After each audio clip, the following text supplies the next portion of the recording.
en partenariat avec l'ARAC Île-de-France. Je suis Mohamed Anne, conseiller en formation. Je suis accompagné de mon collègue Majid Abdi, qui est également conseiller en formation. Et nous avons la chance d'avoir avec nous Laurent Chap, qui est chargé de mission à l'ARAC Île-de-France, qui va être notre experte sur la question. Nous allons parler aujourd'hui d'un sujet qui est devenu incontournable, le management à l'ère du travail hybride. Depuis quelques années, le télétravail s'est imposé comme durablement dans nos organisations. Beaucoup d'entreprises cherchent aujourd'hui le bon équilibre entre le présentiel, le distanciel, la cohésion et la performance. C'est tout l'enjeu de cette session, comprendre comment adapter le management, accompagner les équipes, placer la qualité de vie et des conditions de travail au cœur des nouvelles pratiques. L'ARAC Île-de-France, qui est experte des conditions de travail, partagera avec nous son regard qui est issu du terrain.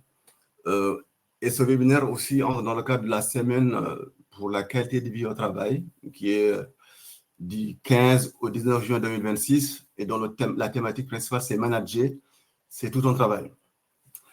De notre côté, Atlas, nous sommes un opérateur de compétences de nos branches professionnelles. Nous allons présenter des dispositifs qui accompagnent concrètement nos adhérents, vous proposer comment former de vos managers, soutenir les organisations et favoriser ce nouveau modèle.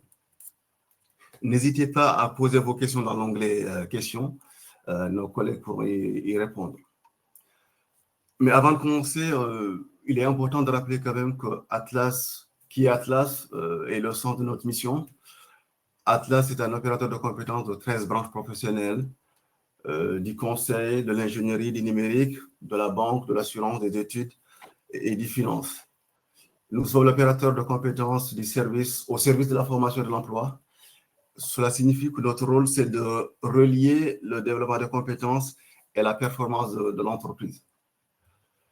Nous sommes gérés de manière... juste avancer un peu plus. Nous sommes gérés de manière paritaire. C'est-à-dire que ce sont les représentants des employeurs, les salariés issus des branches professionnelles qui gèrent le coût.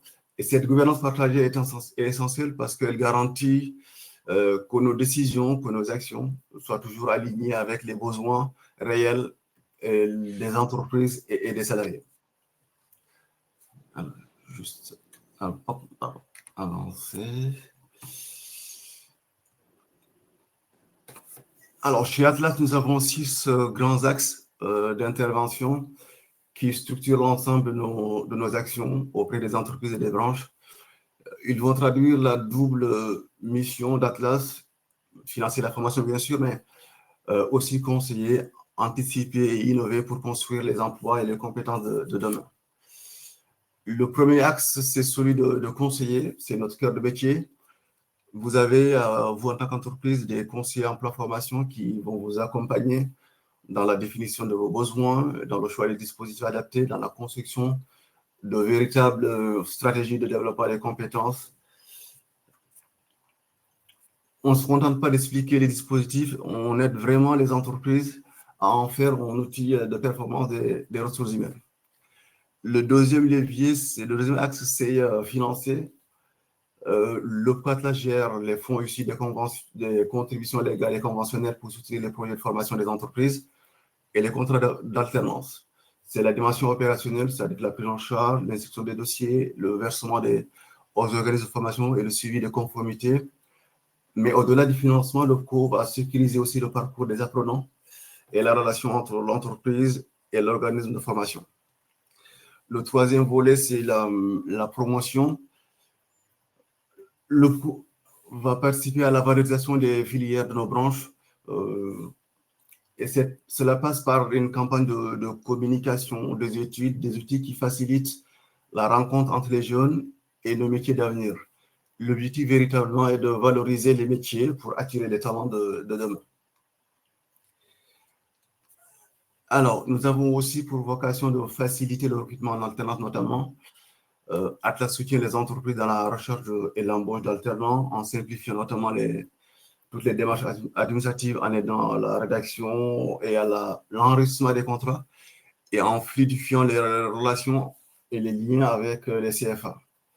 L'idée est de faire de l'alternance une véritable levier stratégique pour les entreprises et pas seulement une solution ponctuelle de recrutement. Le cinquième axe, c'est anticiper.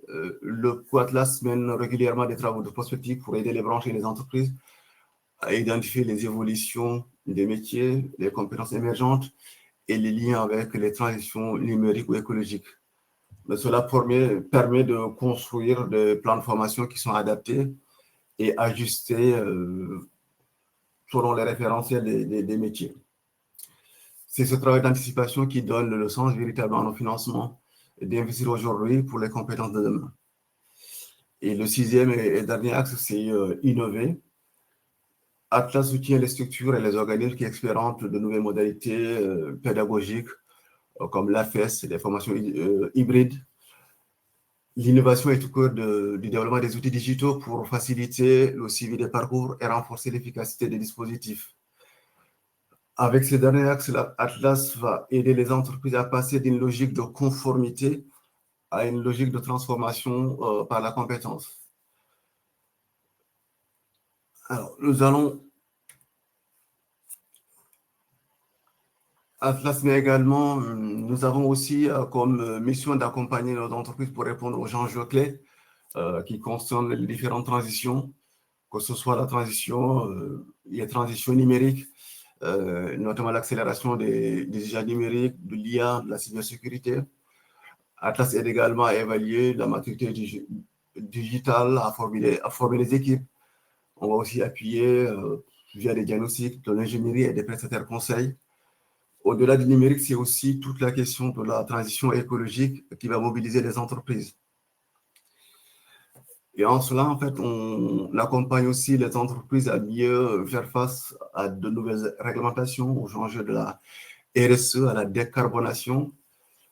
L'idée, c'est d'accompagner aussi à identifier les compétences vertes et à intégrer la durabilité dans les pratiques des métiers. Et pour le dernier axe, qui est celui de l'inclusion, c'est véritablement la dimension humaine qui est aussi assez importante. Notamment, on va veiller à accompagner les entreprises pour ce qui est handicap, diversité, la qualité de vie, la santé au travail. Le Quatlas propose différents appuis spécifiques et des financements qui sont adaptés aux entreprises. Voici globalement, voilà en fait en synthèse les différents axes et les accompagnements que nous proposons. À la fin du webinaire, enfin, on reviendra aussi sur notre autre service qui correspond à la thématique d'aujourd'hui. Je vais laisser la parole à Laurence de se présenter et de présenter l'ARACH et les travaux que vous avez l'habitude de mener sur cette thématique. Merci bien, Mohamedou. Donc, je suis Laurence Chappe, chargée de mission à l'ARAC Île-de-France. Alors, notre établissement, en fait, est un établissement public qui est placé sous en fait, la tutelle du ministère du Travail. Nous avons donc une mission de service public auprès des entreprises et notamment avec un cœur de cible que sont les TPME, en fait. Voilà. Nous sommes administrés par, en fait, un comité d'administration également paritaire. C'est ce qui nous relie aussi pour pouvoir être en capacité de bien couvrir en fait et de bien comprendre les enjeux à la fois par l'éclairage des organisations patronales, mais également des partenaires sociaux. Et bien sûr des services de l'État auxquels nous répondons aussi dans le cadre de nos missions, puisque nous sommes financés dans ce cadre-là. Notre établissement est composé d'un siège qui se trouve à Lyon et de 16 agences régionales, dont la RAC Île-de-France. Nos missions, comme son nom l'indique, c'est effectivement de contribuer à l'amélioration des conditions de travail, à la fois dans les organisations privées, mais également finalement dans les organisations publiques avec lesquelles nous travaillons également, mais également le milieu associatif. Donc l'ensemble en fait des organisations où se déroule le travail. Nous accompagnons des projets des entreprises dans les territoires pour concilier qualité de vie et conditions de travail, mais également aussi pour permettre d'améliorer finalement ces conditions au service de la performance des organisations. Nous diffusons un large panel d'outils, de ressources, de méthodes qui sont en fait construites sur la base de nos retours d'expérience dans le cadre des accompagnements et des interventions que nous menons. Nous contribuons, comme je vous le disais, aux politiques publiques. Par exemple, là, actuellement, on va être sur les sujets aussi de l'IA. On est actuellement aussi sur, par exemple, la thématique des travailleurs expérimentés. Donc, un ensemble d'actions qui sont aussi, en tout cas, le fruit des orientations de l'État directement. Nos principes d'action, c'est finalement, plutôt que d'arriver en tout cas avec des modèles tout construits, etc., c'est de construire en fait avec les organisations, mais dans le cadre en fait d'une logique participative, c'est-à-dire qu'on ne va pas uniquement construire avec les directions de ces organisations, mais bien aussi avec les salariés et les représentants du personnel. On s'appuie bien sûr sur des situations concrètes et en fait, notre angle, c'est le travail et ses transformations et on rentre souvent par l'organisation du travail et le dialogue interne. Quand on parle de dialogue interne, en fait, c'est l'articulation à la fois du dialogue professionnel, donc autour en fait, finalement, du métier, de l'activité réelle, du travail réel, et puis le dialogue social qui est effectivement une instance ou des instances où se décident ensuite les objets de négociation et les résultats des négociations. Alors, comme vous le disiez, Mohamedou, nous sommes, en tout cas, ce webinaire s'inscrit totalement dans la semaine pour la qualité de vie et des conditions de travail. Donc aujourd'hui, si je ne me trompe pas, c'est la 23e année que ce mouvement, en fait, qui est porté par l'ANACT, donc depuis toutes ces années, prend de l'ampleur d'année en année. Et cette année, donc c'est toute la semaine, là, jusqu'à vendredi, autour du thème « Manager, c'est tout un travail ». Ce que ça va permettre effectivement, c'est à la fois de pouvoir proposer donc à nos partenaires comme l'OPCO Atlas, de pouvoir intervenir dans le cadre d'événements à destination des entreprises, mais également aussi d'outiller les organisations pour qu'elles puissent mettre en place leurs propres événements. Donc, il y a eu un webinaire de mémoire mi-avril qui permettait effectivement aux entreprises de pouvoir aussi se saisir d'un certain nombre d'outils et de ressources pour pouvoir ensuite tester des choses. Et puis, il y a eu un appel aussi, notamment aux managers et aux dirigeants, de tester en fait 5 défis managériaux, des petits défis, c'est-à-dire que là, on est vraiment dans la méthode des petits pas, tout au long de cette semaine, et de pouvoir ensuite nous faire un retour d'expérience. Alors, pourquoi plus particulièrement ce thème manager, c'est tout un travail? Donc, c'est vraiment un constat.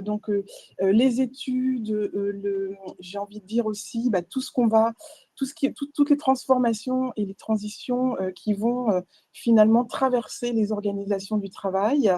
Et notamment, l'enjeu, c'est comment finalement répondre à tous ces défis qui sont lancés aux entreprises, qu'elles doivent en tout cas relever, et notamment avec cet enjeu central du rôle du management pour faire face à tous ces défis à relever. L'enjeu, c'est bien de soutenir des formes d'organisation et les pratiques managériales qui, bien sûr, vont être favorables à la qualité de vie et des conditions de travail. Donc, on l'appellera QVCT. Voici pour ce qui est de la présentation de notre établissement et de la semaine de la qualité de vie au travail. Ce qu'on vous propose au programme de ce webinaire, c'est effectivement peut-être de revenir, en tout cas sur le contexte qui vient percuter les entreprises, de partager des repères sur les 2 sujets en fait, qui sont imbriqués, c'est-à-dire travail hybride et télétravail, qui est une de ses composantes, et puis d'avancer sur finalement qu'est-ce que ça pose comme question aux entreprises et aux managers également. Ensuite, de continuer sur les constats que l'on observe, en quoi ces constats, du coup, lancent des défis et sont des enjeux managériaux. Et puis, vous partagez aussi des leviers d'action que vous pourriez activer, mobiliser pour construire des solutions qui permettent d'améliorer un certain nombre de conditions et d'organisation du travail. Et enfin, donc, on vous présentera nos offres respectives, nos offres de services, et nous clôturerons ainsi ce webinaire. Alors, ce que je vous propose, c'est de commencer par travail et organisation hybride, et on va rentrer tout de suite dans le vif du sujet. Excusez-moi, je vais revenir là. Voilà. Alors, tout d'abord, effectivement, ce sont des transitions à l'œuvre qui imposent aux entreprises de trouver de nouveaux équilibres. Et c'est bien ça l'enjeu, c'est-à-dire que au-delà de tout ce qu'on pourra mettre en œuvre au sein de l'entreprise en matière d'organisation du travail pour améliorer les conditions de travail, l'entreprise, en fait, va finalement être appelée à réagir, voire même à anticiper le plus possible, parce que les transitions sont à l'œuvre. Mouhamadou en a parlé aussi également dans les actions, enfin en tout cas dans la présentation des actions que vous menez autour notamment de la transition écologique, la transition numérique notamment. Donc 4 types de transitions aujourd'hui à l'œuvre, notamment donc la transition économique et géopolitique qui est marquée, comme on le sait, par des fortes tensions sur les marchés, des pénuries de compétences. Là, on sait que de nouveau, le marché du travail est très tendu, ainsi que les incertitudes économiques qui viennent à chaque fois rebattre les cartes, notamment, et qui mettent en difficulté vos entreprises. La transition écologique qui pousse vos organisations et les organisations à repenser leur modèle, mais également leur mode de production, produits-services toujours, et aussi leur consommation des ressources. Et on sait que dans vos organisations, le numérique étant effectivement finalement le socle de l'activité, les questions liées aux consommations de ressources sont des questions importantes. La transition excusez-moi, démographique et sociétale vient aussi rebattre les cartes puisque, comme vous le savez, à l'heure d'aujourd'hui, alors peut-être que ça va être différent dans les 3 à 5 ans à venir, il y a 4 générations au travail, ce qui n'était pas arrivé depuis, on va dire, avant la Deuxième Guerre mondiale. Ça veut dire, effectivement, ça se traduit à la fois pour les seniors par l'allongement des carrières avec les 2 réformes de la retraite, mais aussi des jeunes qui arrivent sur le marché de l'emploi et donc qui n'ont absolument pas les mêmes attentes que leurs aînés. Et puis des attentes fortes, plus générales et plus partagées autour de comment trouver le meilleur équilibre vie professionnelle et vie personnelle. Et une question forte aussi qui est celle du sens au travail ou du sens du travail, avec des parcours aussi qui aujourd'hui ne sont plus si atypiques que ça. Et pour les plus jeunes générations, avec une vision du travail qui n'est pas celle qui est centrée sur la valeur travail d'avant ou encore le CDI. Donc cette transformation, enfin ces transitions, en fait, elles ne s'additionnent pas vraiment. Finalement, elles se combinent et elles viennent transformer en profondeur finalement le travail et ses conditions de réalisation. Alors, quelles évolutions finalement ça pose à ces questions du travail? Ça pose des évolutions de mode d'organisation, et c'est ce qui fait l'objet aujourd'hui, en tout cas un des objets de notre webinaire.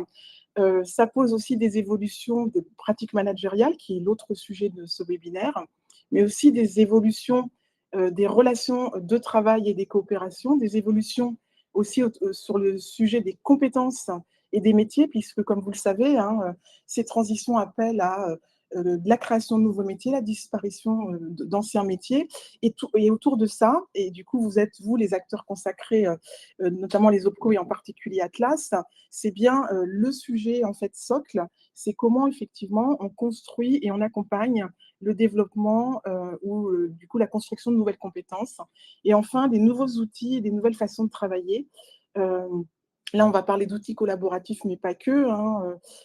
Voilà, tous les outils, en tout cas, et notamment très ancrés sur le numérique, qui vont pouvoir contribuer à la performance et à la durabilité de l'entreprise. Et enfin, qu'est-ce que ça vient en fait bousculer finalement en termes de transformation. Ça vient bousculer finalement, ou en tout cas, ça vient du coup poser des caractéristiques particulières, notamment autour de l'hybridation du travail. Ça vient intensifier aussi le travail. Et là, en fait, on le constate maintenant depuis une dizaine d'années et même plus. C'est-à-dire qu'il y a des enquêtes, ce qu'on appelle les enquêtes Sommer, qui sont des enquêtes diligentées par les services de l'État pour regarder attentivement à partir d'études de milliers de salariés et de dirigeants où en est-on des conditions de travail finalement. Et l'intensification, ça fait maintenant plus d'une quinzaine d'années qu'en fait, ça monte crescendo. La complexification des activités, ou je dirais aussi la complexification en fait pour pouvoir manager ces activités. L'évolution des compétences, on en a parlé tout à l'heure. La multiplication des contraintes, c'est-à-dire il y a beaucoup d'intrants.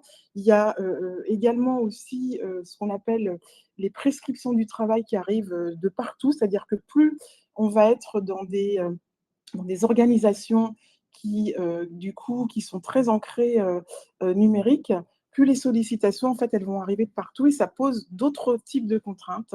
Et enfin, la recomposition des collectifs, qui est aussi un des enjeux majeurs aujourd'hui.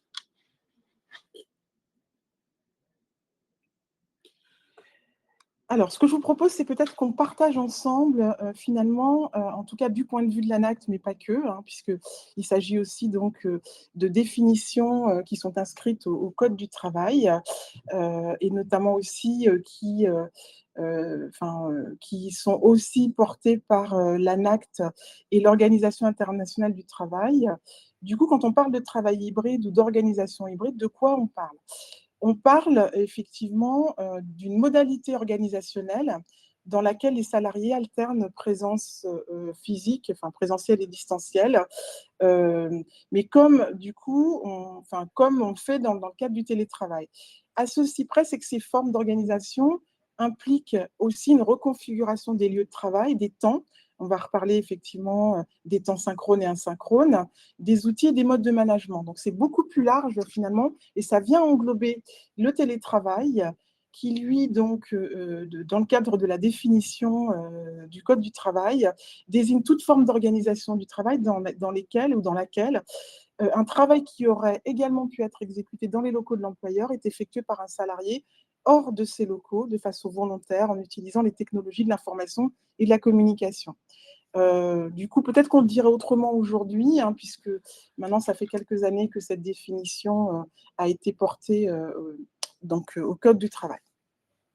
Donc, ce qu'on va peut-être retenir, c'est qu'à la fois, on parle de modalités organisationnelles et à la fois, du coup, ça ne suffit pas de parler uniquement de modalités organisationnelles. Majid, peut-être que je vous repasse la main pour ce premier sondage. Alors, on vous propose donc de participer justement à un premier sondage que vous allez auquel vous allez pouvoir participer dès à présent.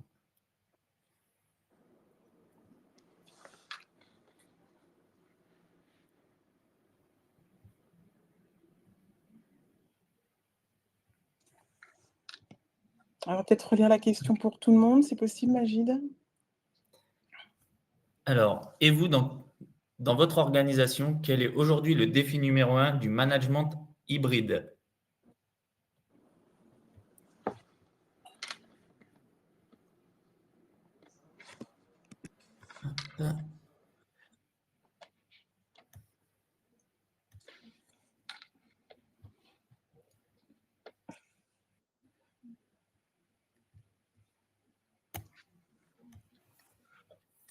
Alors, on attend encore un petit peu que tout le monde ait participé.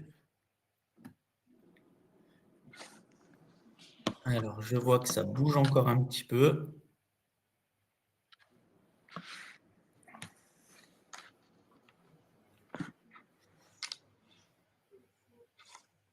Encore un petit effort. Laurence, on a donc 32% des réponses qui évoquent faire vivre les collectifs. Juste derrière, 24% piloté par la confiance et l'autonomie, donc 24%. Donc, c'est vraiment les deux réponses qui se détachent. Et derrière, on a la régulation de la charge de travail, puis préserver la santé et l'engagement avec 8%. Alors, ce que effectivement, vous me faites remonter comme résultat est assez, je dirais, significatif de ce que l'on retrouve, nous, sur nos terrains d'intervention. C'est qu'effectivement, le constat premier ou un des constats premiers partagés, c'est celui que, du coup, il y a cette forme de délitement, en fait, des collectifs, mais qui est quand même une des sources de la performance des organisations. Pour ce qui est piloté par la confiance et l'autonomie, là, du coup, ça s'adresse aussi à la fois aux pratiques managériales, mais à la posture aussi managériale. C'est-à-dire que là, il y a un vrai virage à devoir prendre, tant du côté des managers, finalement, que aussi dans la relation elle-même de travail. Sur la question de la charge, c'est ce que j'expliquais aussi là en amont de ce webinaire, c'est que c'est un sujet qui prend de l'ampleur, c'est-à-dire que jusqu'à présent, quand on avait des demandes d'accompagnement des entreprises, on parlait de QVCT, on parlait de RPS. Et aujourd'hui, une des premières entrées, ou en tout cas celle qui relève le plus de demandes autour de comment on pourrait mettre en place des actions pour améliorer la QVCT, c'est bien la régulation de la charge qui vient en premier, notamment depuis ces 2 dernières années. Et je m'arrêterai là. En vous remerciant. Pour compléter, si tu es d'accord, Laurence, ce qui est intéressant quand même, Oui. c'est qu'on a vraiment donc, ces 2 points-là, faire vivre les collectifs et piloter la confiance qui arrive en premier. Ensuite, on a un tir groupé sur réguler, préserver la santé et l'engagement. Mais ce qui est assez curieux, c'est qu'on a assez bas la question de garantir l'équité et l'inclusion. Ce n'est pas forcément une préoccupation. Est-ce que vous auriez à nous partager des éléments concernant ce résultat? Donc 2% parlent de garantir l'équité et l'inclusion. Donc pas forcément un défi. Oui, alors ça revient aussi aux questions. Alors, en fait, l'équité, ça va être plutôt l'équité de traitement. Et notamment, on voit un exemple concret lorsque les équipes sont distribuées, enfin en tout cas dispersées. En fait, les objets d'équité vont par exemple porter sur l'accès à l'information, c'est-à-dire ou au même niveau d'information nécessaire bien sûr à la conduite de l'activité. Mais ça peut être aussi des questions par exemple, d'accès au télétravail. C'est-à-dire qu'on voit que dans les études là, qui ont été menées sur ces 6 dernières années, on va dire, c'est-à-dire avant Covid, après Covid, on voit qu'il y a quand même des différences notoires, notamment entre femmes-hommes. On voit aussi qu'il y a des différences notoires entre cadres, encadrants, managers et puis collaborateurs. Donc voilà, donc ces sources d'équité, en fait, sont plurielles. Et on est peut-être un peu moins. Alors, sur la question de l'inclusion, en fait, aujourd'hui, ce n'est pas quelque chose qui est réfléchi par le prisme, en fait, du travail hybride. Voilà. Et donc là, il y a vraiment, effectivement, des marges de progression dans ce sens-là. Merci.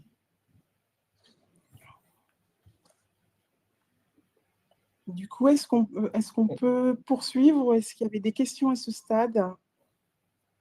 Alors, on a effectivement une question. 11h32. Alors, pouvez-vous, s'il vous plaît, donner le mot entier également quand vous utilisez des abréviations comme QVCT? Alors, je l'ai dit en entrée, mais peut-être qu'effectivement, je l'ai dit très, très vite. Donc, c'est qualité de vie et des conditions de travail. Voilà. En espérant avoir répondu à votre question. On peut avancer. On peut poursuivre? Oui. Alors, pour compléter, merci Magid. Pour compléter sur finalement ce qu'on entend par travail hybride, ce que je vous propose, c'est de partager 5 choses à savoir sur l'hybridation. Donc, suite à des études qui ont été menées notamment aussi par l'APEC, en tout cas en partenariat avec l'ANACT, et puis aussi des éléments fondés aussi sur notamment une étude de la Fondation Jean Jaurès, notamment qui a travaillé plutôt sur ce qu'on disait tout à l'heure, c'est-à-dire que la fragmentation des équipes ou du bureau. Voilà. Donc, en gros, ce qu'on dit, hein, il y a 5 caractéristiques. Ce n'est pas une révolution, ce n'est pas quelque chose de nouveau, en fait, mais du coup, ça s'est démocratisé, je mets ça entre guillemets, en tout cas, depuis la pandémie, donc avec une accélération forte, bien sûr, avec aussi une forme de généralisation. Et puis, peut-être ce qui a changé, c'est que on est passé plutôt d'une organisation du télétravail, mais plutôt sur une dimension individuelle, à on embarque toute l'entreprise finalement, et ça devient une organisation que l'on pense en fait dans une logique collective. En termes de modèle, en fait, il n'y a pas de mode ou de modèle unique, c'est-à-dire qu'il appartient en fait et il résonne en fait au regard de la réalité de chaque organisation. Donc ça veut dire que ça se construit ce mode et que ça s'ajuste et que ça peut évoluer. C'est pas quelque chose de figé.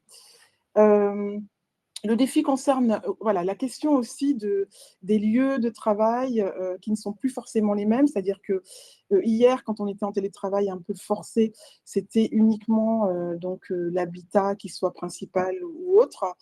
Aujourd'hui, en fait, on peut faire ce parallèle avec les commerciaux. Les commerciaux, ça fait depuis très longtemps, en fait, notamment, je pense aux nomades, hein, voilà, ou le travail nomade.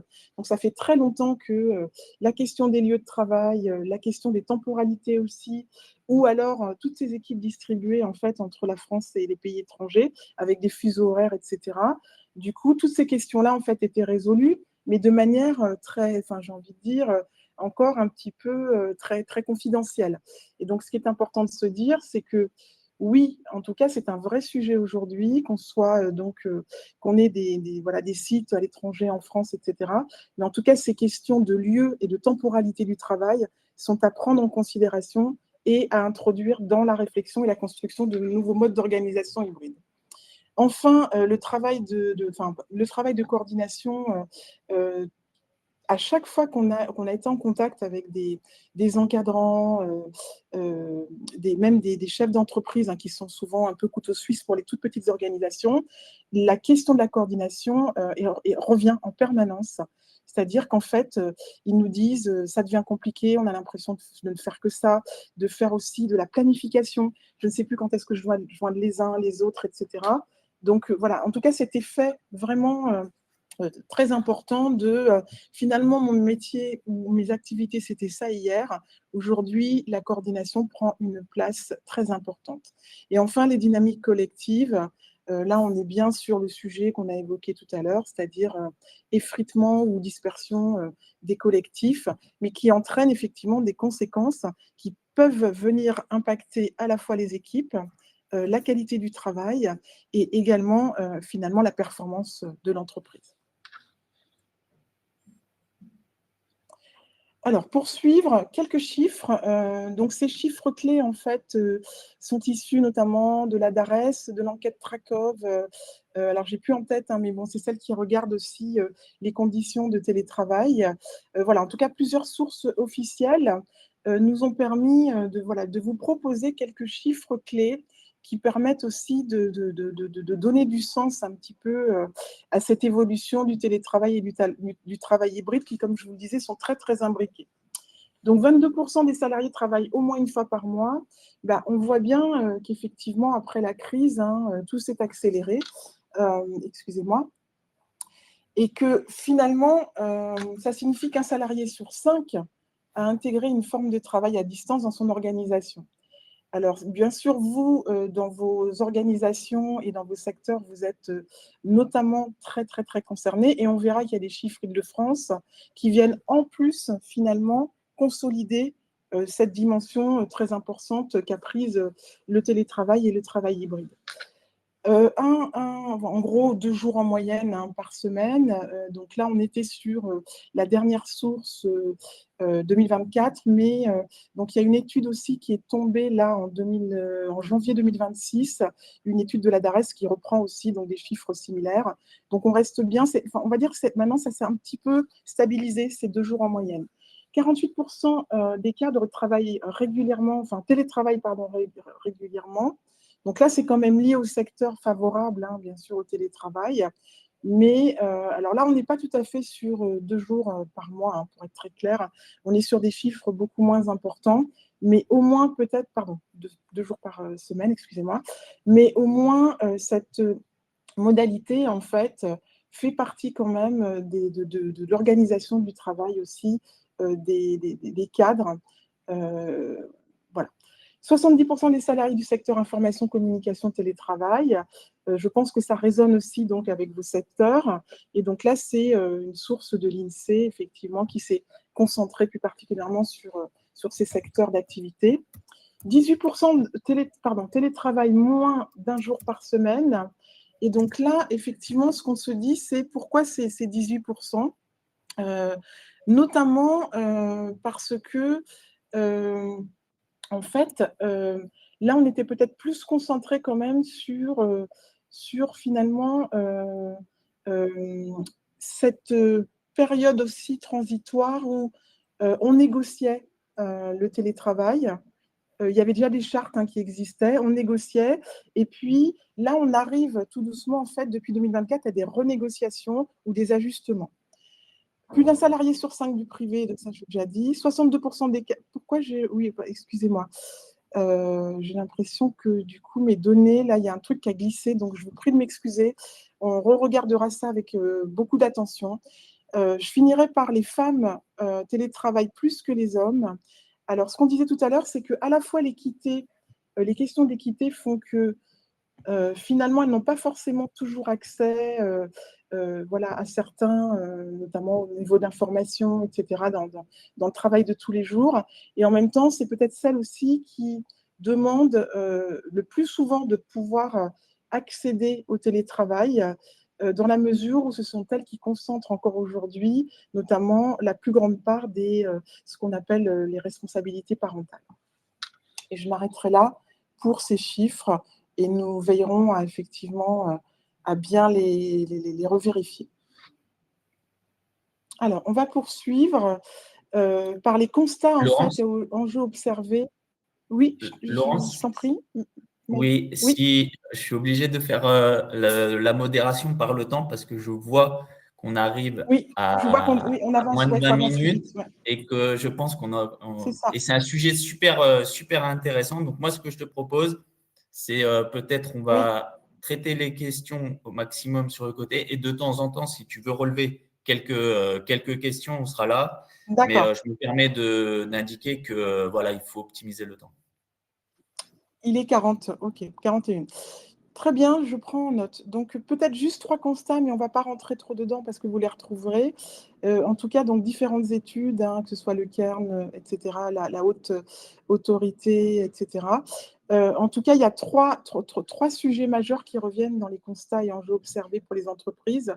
C'est les impacts sur la cohésion, on en a parlé tout à l'heure, les impacts sur la qualité de vie et les conditions de travail, et puis les impacts sur le rôle managérial, pour le coup, qui est appelé à se transformer pour pouvoir intégrer ces nouveaux modes d'organisation et pouvoir s'adapter. Alors, très rapidement, est-ce que tu as des questions à ce stade, Magid ou...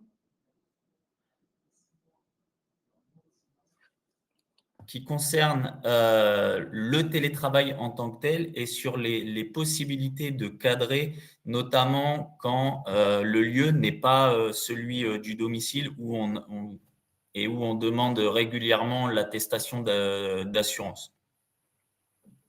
Savoir un peu comment cadrer, sécuriser les pratiques de télétravail. Ouais, alors, ce qu'il faut savoir, c'est qu'effectivement, c'est très limité parce qu'il y a des enjeux de confidentialité et il y a des exigences qui ne peuvent pas être formulées par les entreprises. Le mieux, c'est quand même de l'encadrer effectivement en s'appuyant sur la loi, d'une part, et d'autre part, que ça s'inscrive dans le champ des négociations. Alors, je sais que pour les toutes petites structures, c'est très compliqué. Parce qu'effectivement, le dialogue social, peut-être on va peut-être plutôt le travailler dans le cadre du dialogue professionnel, mais effectivement, avoir aussi, alors c'est quelque chose que vous pouvez voir aussi en vous appuyant sur vos services de santé au travail, qui peuvent aussi vous donner des indications, notamment réglementaires, puisque comme vous le savez, Du coup, il y a un cadre réglementaire spécifique, notamment autour des obligations des entreprises à assurer la santé et la sécurité de ses travailleurs. Voilà, mais il y a des choses effectivement qu'on ne peut pas demander. Et on ne peut pas non plus aller sur site quand ce sont des habitations personnelles. Voilà. Merci. Alors, du coup, je n'ai pas avancé ma slide. Voilà. Très rapidement, et c'est ce qui du coup va nous permettre voilà, de redescendre sur finalement l'impact sur les managers et comment du coup ils pourraient trouver des leviers pour avancer sur ces sujets. Donc, ce qu'en disent les managers, notamment, c'est que 71% déclarent que le travail hybride complexifie leur rôle, on en a parlé tout à l'heure, que 38% rencontrent des difficultés d'équité organisationnelle entre présents et distants, c'est ce qu'on se disait aussi tout à l'heure, hein. Des managers qui déclarent une charge mentale plus élevée qu'en 2025. Donc ça, c'est effectivement c'est les premiers résultats de l'enquête dont je vous parlais tout à l'heure, voilà, conditions de travail, hein, qui est renouvelée et qui est enrichie, en fait, par exemple, avec du coup, ces nouveaux modes d'organisation. 1 sur 2 déclare manquer de soutien de la hiérarchie et de vivre, ou en tout cas exprime un sentiment croissant d'isolement. Et on sait que du coup, souvent ce que les entreprises en fait mettent en avant, c'est le soutien managérial aux collaborateurs, mais moins souvent, du coup, il y a une réflexion qui est conduite autour de comment on soutient nos managers. Et ça, c'est également un vrai enjeu. 62% des managers déclarent une intensification des sollicitations numériques. C'est ce qu'on traduit par l'infobésité, par effectivement le multicanal aussi, enfin voilà, tout ce qui va se traduire par des vrais enjeux, en tout cas, qui devraient conduire à amener, en tout cas, à se reposer des questions, notamment autour de ces outils numériques et de la place que prennent ces outils numériques. Et puis 47% des managers signalent une augmentation des conflits entre objectifs, urgence et disponibilité.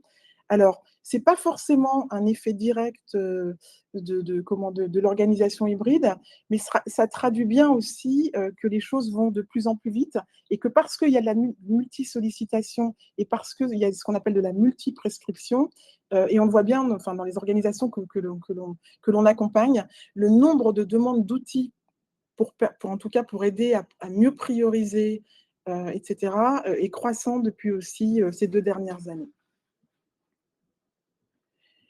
Alors, là, on a parlé un petit peu des impacts, alors pas toujours positifs, mais plutôt voilà, qui viennent en tout cas percuter les organisations, les managers. Mais ce qu'il faut savoir aussi, c'est quand même le travail hybride, c'est aussi source d'opportunités. Donc, pour les entreprises, effectivement, ça va permettre aussi de valoriser l'attractivité. Ça vient bien sûr aussi soutenir quand même la performance durable. Ça vient aussi quand du coup c'est réfléchi, construit du coup à partir de la réalité du travail, ça vient aussi permettre d'optimiser les coûts. Alors c'est vrai que c'est surtout autour quand même de l'immobilier de travail, hein, qu'on voit l'amélioration, l'optimisation des coûts.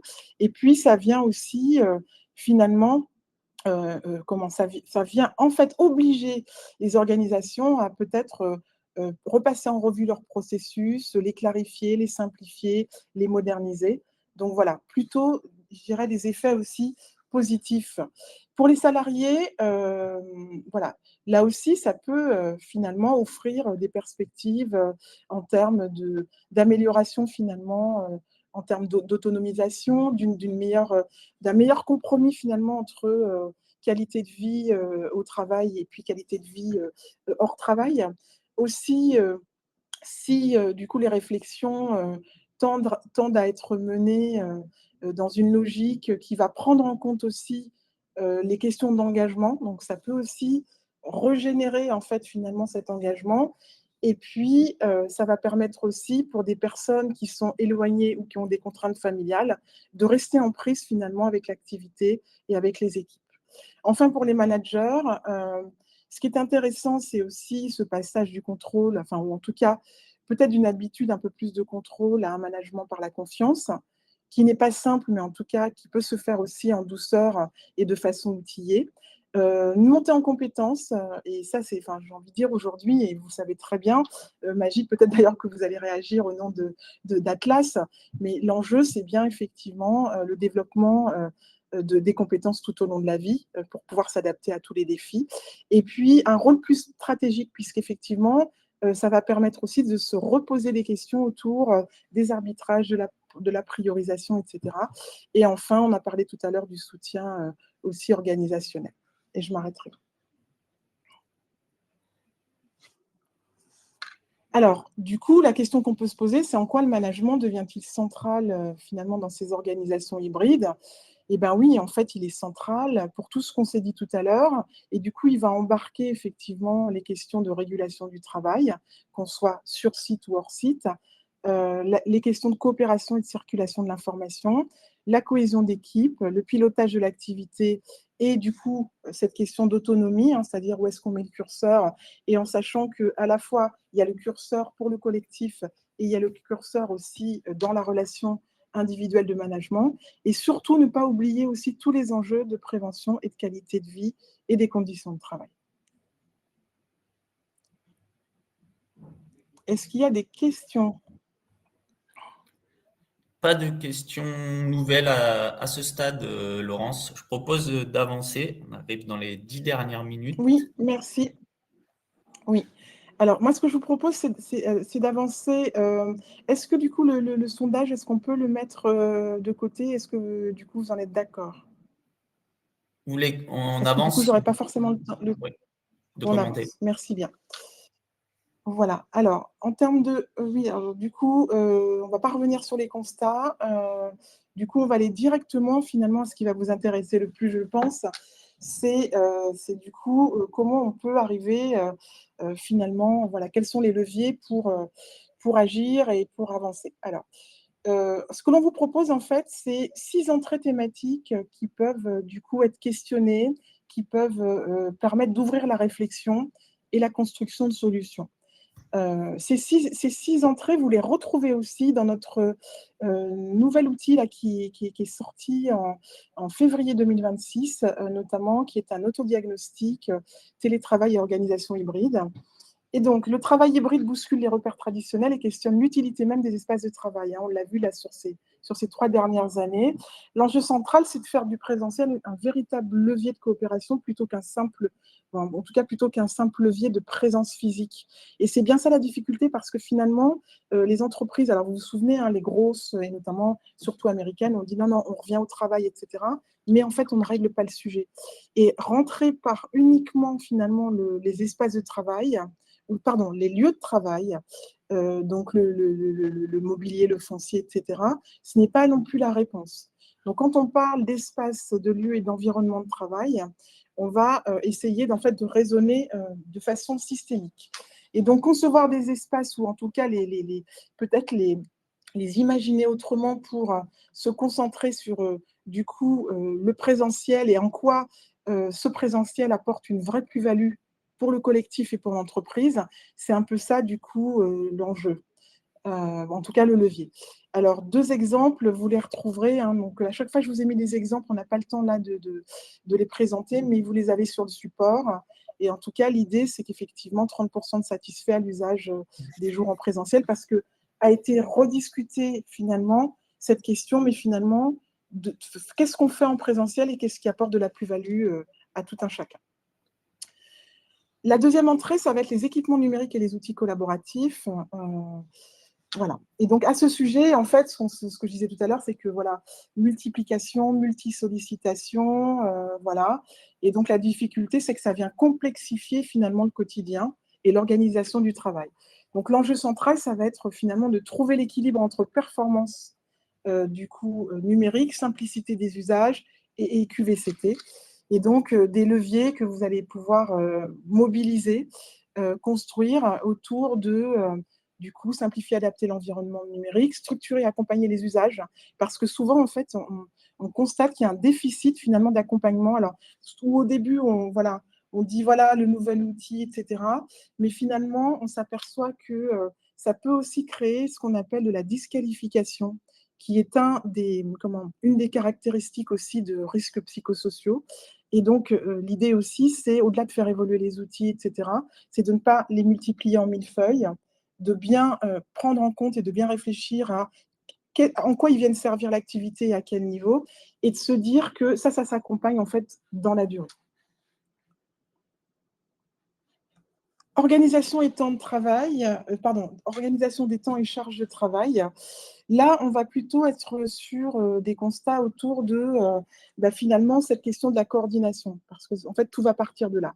C'est-à-dire qu'à partir du moment où il y a ce besoin accru de coordination, et en même temps il y a un constat qui est fort, c'est que plus on va être sur des organisations hybrides, et plus une partie du travail va être invisibilisée.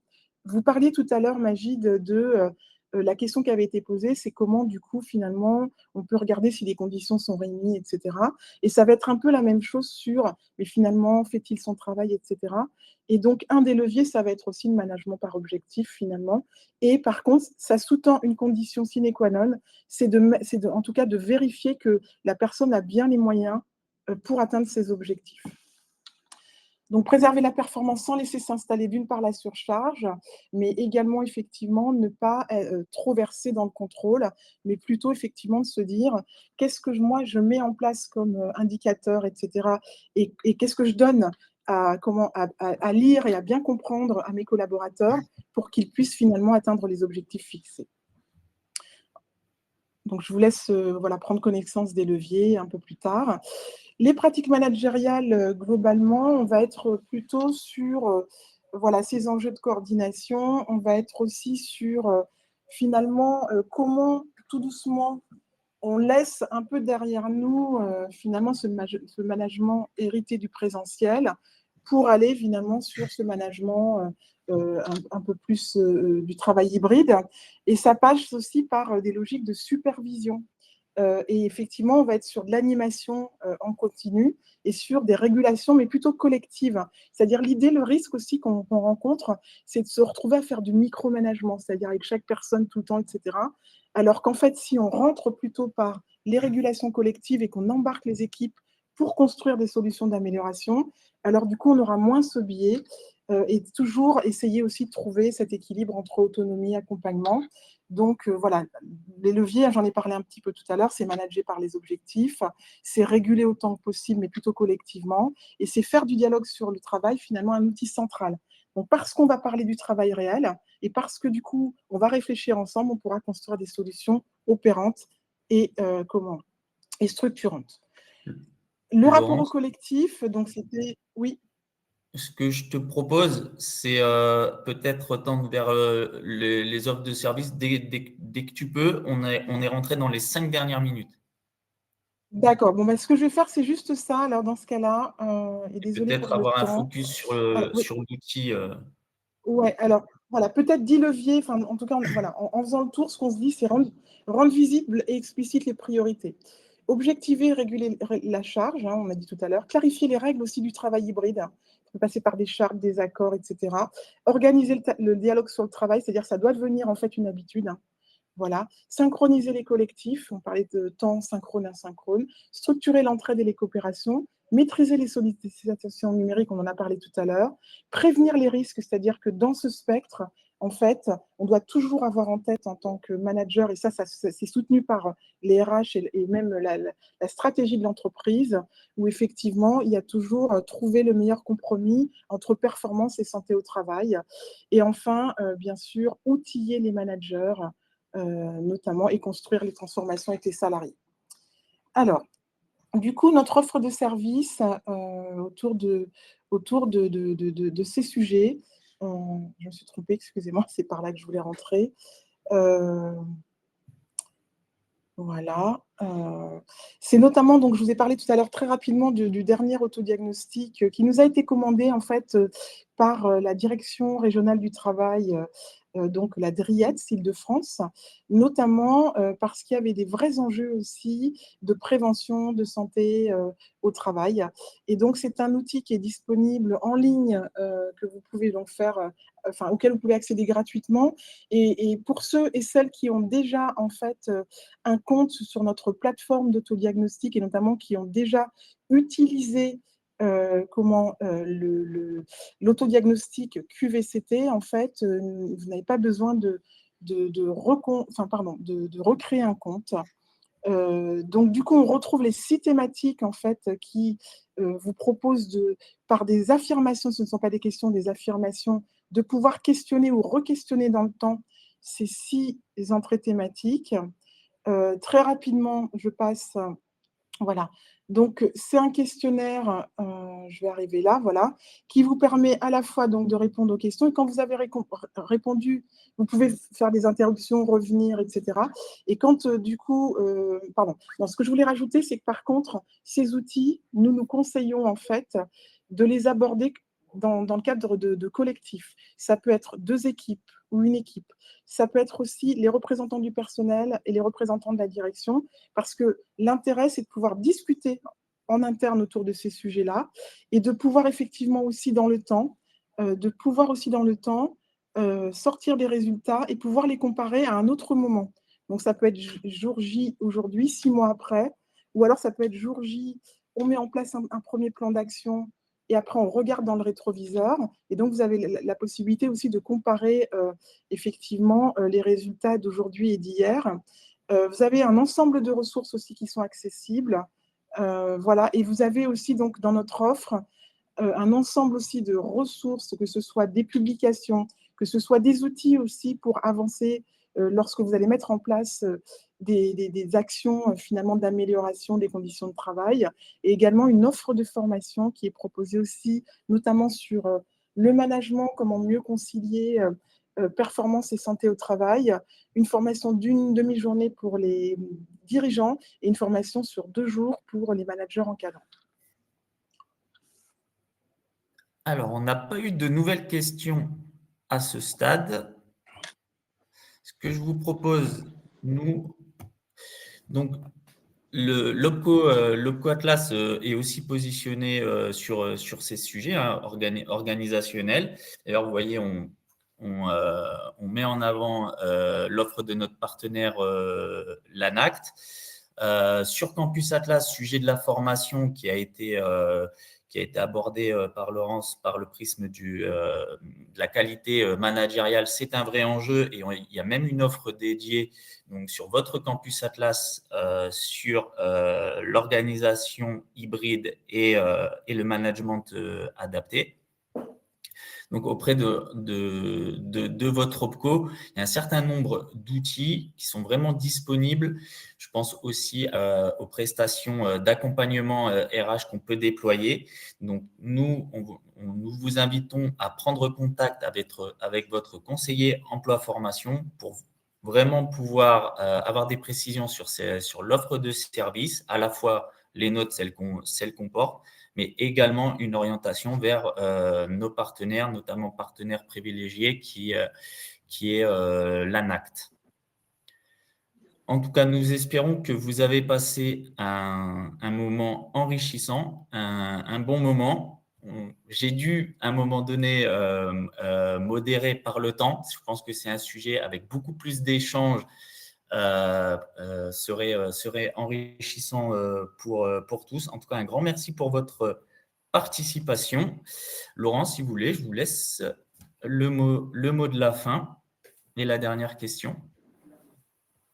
En vous remerciant, et pas de problème sur la modération. Effectivement, c'est un sujet qui appelle justement à maintenant peut-être passer à une mise en discussion dans vos organisations. Et peut-être, voilà, avant de terminer ce webinaire, peut-être accepteriez-vous de nous partager voilà, quelle serait votre première action au sortir de ce webinaire et de nous partager dans le chat, et en vous remerciant pour votre écoute et votre participation. Et merci à Atlas voilà, de nous avoir conviés pour ce webinaire. Un grand merci à vous. Bonne journée.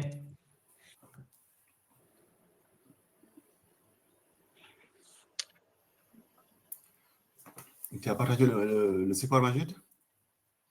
Alors, attendez. Tac.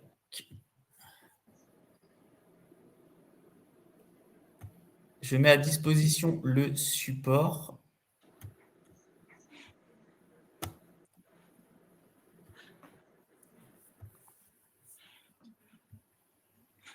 Et le support est disponible donc dans le partage de fichiers.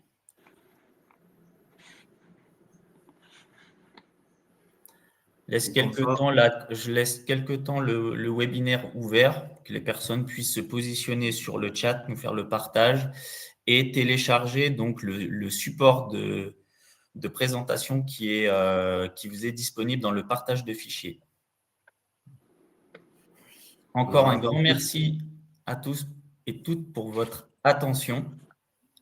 Merci Laurence pour votre expertise partagée.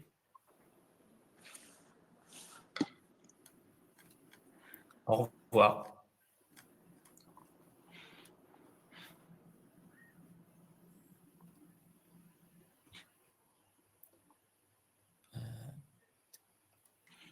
C'est bon pour vous? Je termine l'événement?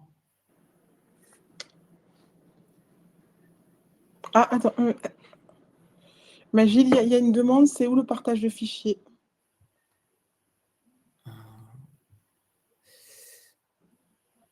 Alors, normalement, il y a un onglet Apps. Alors, je vais faire annuler. Dans votre barre, il doit y avoir, vous devez avoir accès au partage donc, du fichier. Ça y est, c'est bon, la personne a trouvé. Télécharger. Ça y est, la personne a trouvé. Ouais, alors, bon. elle a répondu. Hop. Oui, elle a répondu oui, ok, j'ai vu. Ok, ça marche. Du coup, Rachid, tu peux terminer l'événement. Ouais. Hop. Bonne journée.